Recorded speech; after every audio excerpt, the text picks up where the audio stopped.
In the first decade of the 21st century, the long-moribund Israeli-Palestinian peace process finally breathed its last gasps.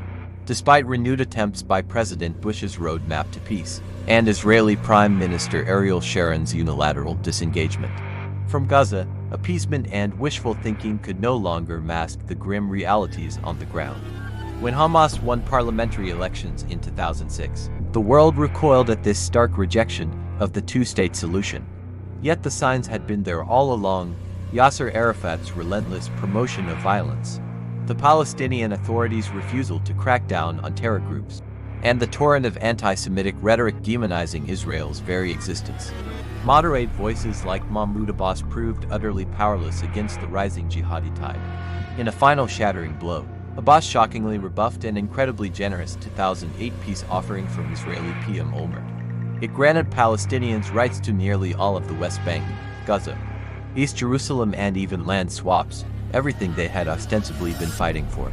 Yet Abbas said no, refusing to abandon the right of return that would dismantle Israel as a Jewish state. Demographically, the unbridgeable gap exposed by this impasse could no longer be ignored. The peace process had been doomed from the start by a fundamental disconnect. Israel's paramount priority was security and statehood, while for the Palestinians, these were merely tactical detours along the road to Israel's destruction.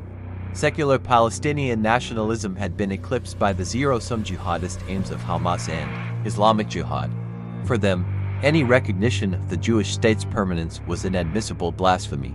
In retrospect, the process's decades of handshake photos ops, interim agreements, and half-measures only provided diplomatic cover for Palestinian rejectionism to metastasize. Each Israeli concession, from Oslo to Gaza, was pocketed as a victory but reciprocated with even more fundamentalist extremism.